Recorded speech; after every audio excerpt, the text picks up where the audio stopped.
So now we are going to do this activity to understand how heat changes take place during a chemical reaction.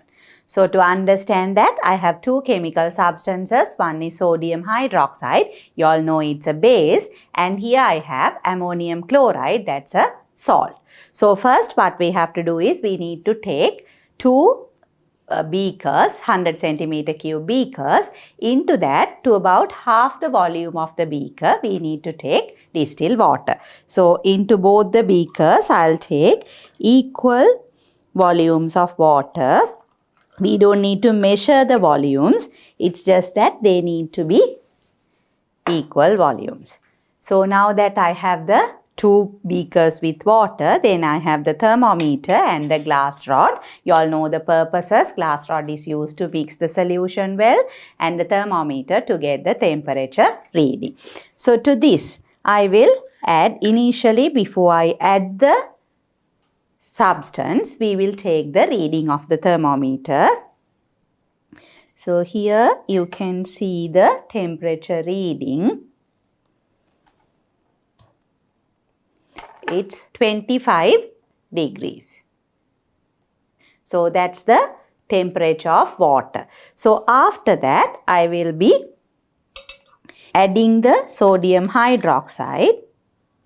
I'll add sodium hydroxide there and mix it well. If you feel the beaker also, you can feel the change in temperature slightly.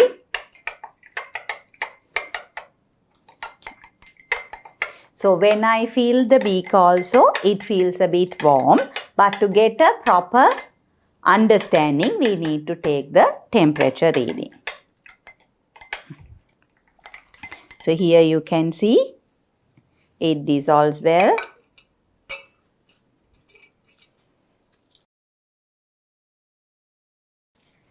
So now if we take the reading, you can see the thermometer reading increasing.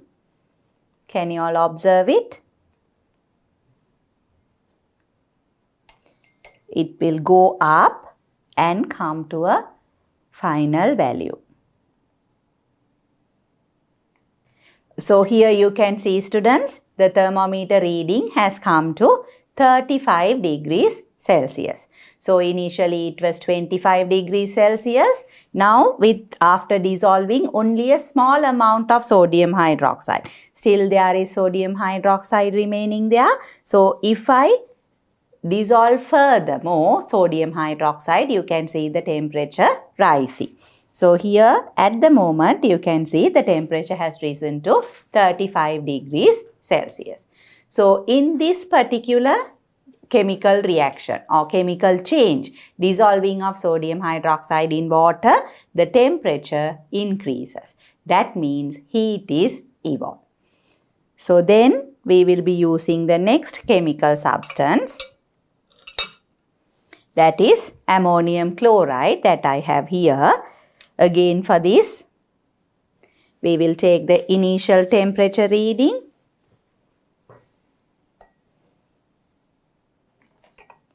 Here you can see 25 degrees Celsius, the initial reading of the distilled water. So again, I am going to dissolve ammonium chloride there.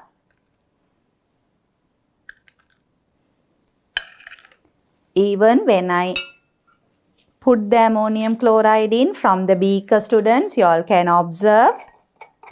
Normally when something becomes cool, you can see the change in the glass. You can feel it also. You can feel the beaker becoming cooler.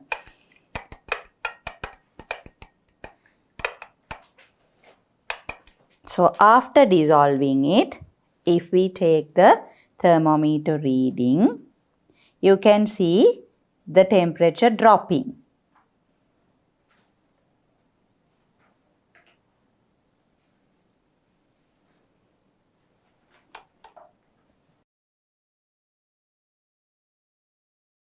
So can you all see, students, the temperature has dropped down to or decreased to 21 degrees Celsius. Earlier it was 25 degrees Celsius. Now it has become 21 degrees Celsius. So the temperature has decreased. Is it clear to you all now? So in one chemical change, that is sodium hydroxide dissolving in water, the temperature increased. Whereas in the second one, ammonium chloride dissolving in water, the temperature decreased. So a chemical change is accompanied by a change in temperature, either increase in temperature or decrease in temperature. After this, we will see how we can classify these two reactions. So now we are going to observe how the heat change takes place with the reaction of magnesium strip with dilute hydrochloric acid.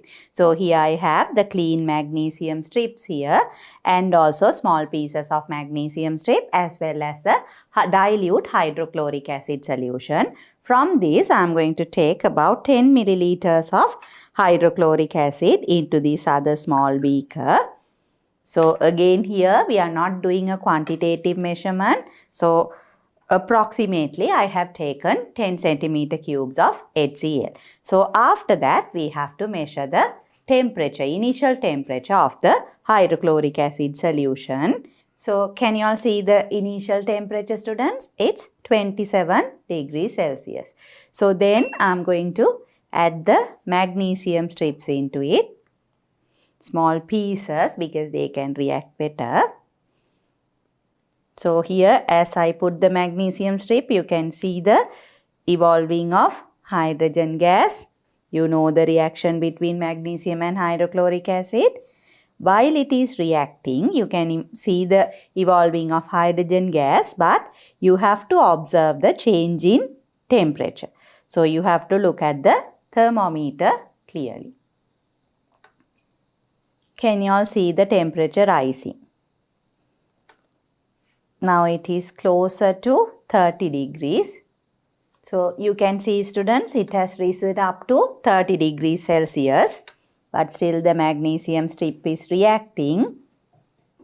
Now it has come up to about 32 degrees Celsius.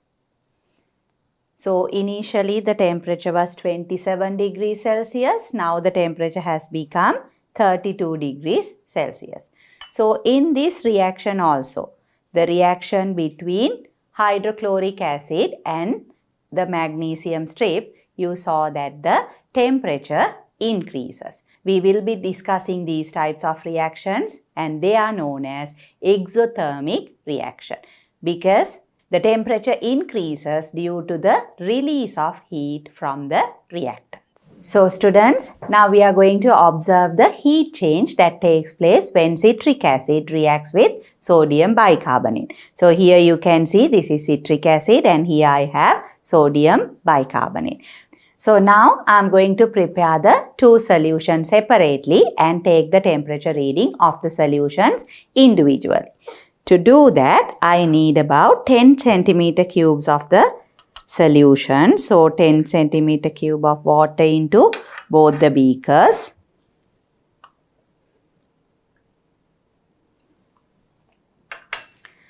So here first I will dissolve citric acid.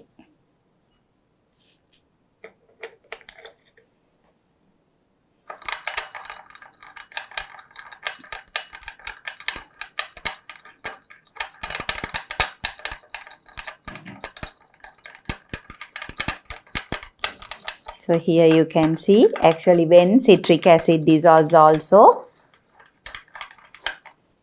you can see a change in temperature.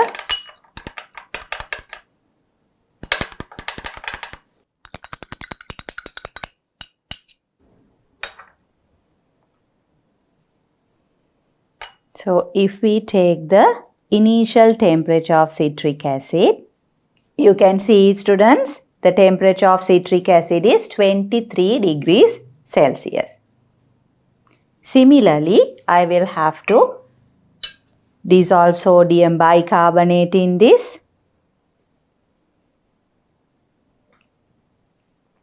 and then we need to take the temperature reading.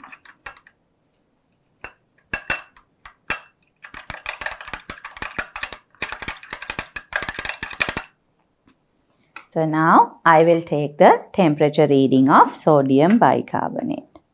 You all can see, students, the temperature of sodium bicarbonate is 28 degrees Celsius. So when the temperatures of the two solutions are different, we need to take an average of the two temperature values. So we had 23 degrees Celsius and 28 degrees Celsius. So we will take an average of the two as the initial temperature. Then I will add the citric acid to sodium bicarbonate, and once the reaction takes place, we will need to read the thermometer reading. So here I am going to mix. Now you will be able to observe the thermometer reading. I will mix the two solutions together. To make sure that the heat gets distributed uniformly, we need to mix the reaction mixture. Now can you all see the temperature? Now can you all see, students? The temperature has dropped to 23 degrees Celsius. So in this reaction, you can observe clearly that there is a drop in temperature. So we had two solutions. We had to take the temperature reading of the solutions individually, and when those are different, we need to take the average of the temperature, and after that, once the solutions are mixed together, you were able to observe clearly that there was a drop in temperature or decrease in temperature. So from that, you all can understand the second type of heat change associated with chemical reactions, that is endothermic reactions. So now we are going to measure the heat change related to a chemical reaction. You all know the reaction between sodium hydroxide and hydrochloric acid. And from the data, we are going to calculate the heat change related to the reaction quantitatively. So for that, I have mentioned to you all, there is an equipment available in the lab that is called the calorimeter. So here you can see this is a calorimeter, and for these types of activities, we always need a thermometer to get the temperature reading, and this you can see is a stirrer. So here you can see this is a metallic cup, the surface is shiny, so whatever the heat that falls on the surface will be reflected away. And here, if I open, now this again is the lid that prevents the heat loss by convection. And here you can see the stirrer as well as the thermometer connected. But for this activity, I am not going to use this calorimeter. We will be using the one that we are going to prepare. So then again here, students, you can see this is one cup container. Inside that there is the other container. Into that only we will be taking the reaction mixture. And in this area, can you all see this? That is an insulator material. Here it is rubber. So that is an insulator. In place of rubber, we can even use styrofoam or husk, styrofoam balls, any of the materials that do not conduct heat can be used there. So this is the calorimeter.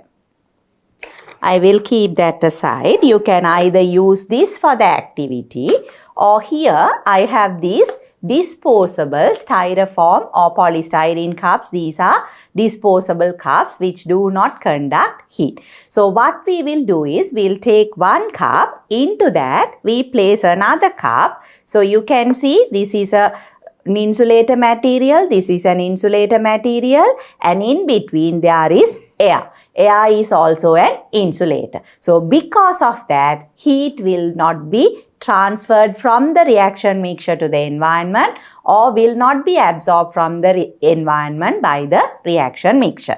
And also here we have a lid, and in this lid I have made two holes there which was actually available with the lid itself.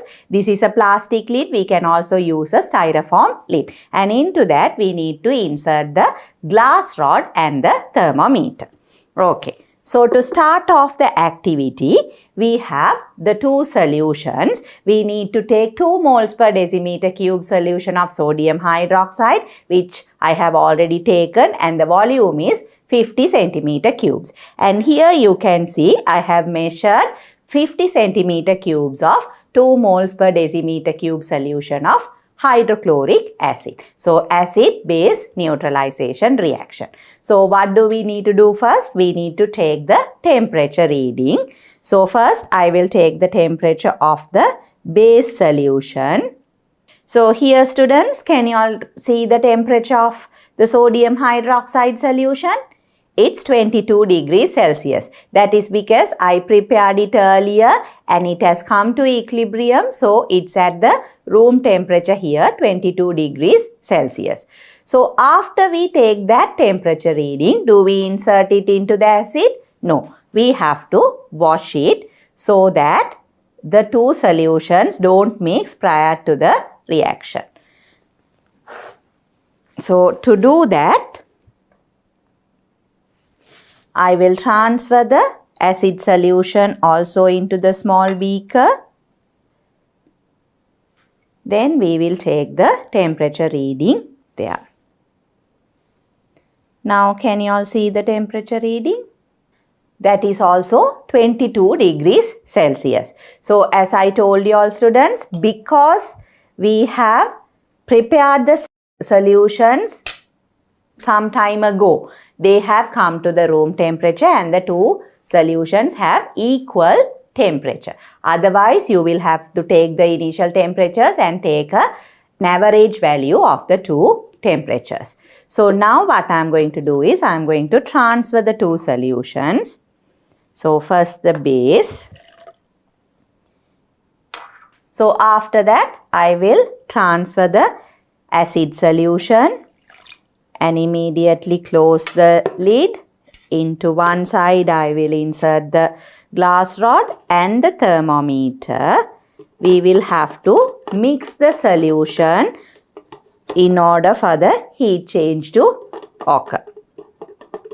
Now can you see the thermometer reading rising? So can you all see students, at the moment the thermometer reading shows 32 degrees Celsius. But we will have to wait until the maximum is reached, and then just before it starts dropping down, we will have to take the reading. So it has gone up to 33. So now you all can see students, the temperature is decreasing. So that means the maximum temperature that was obtained was 33 degrees Celsius. So thereafter the temperature is decreasing. So now we have taken the two different values. Initial temperature 22 degrees and the final temperature 33 degrees. So about 11 degrees increase during the reaction. So that is what we will be using for our calculation. We took 50 centimeter cube of each of the solutions, the acid and the base.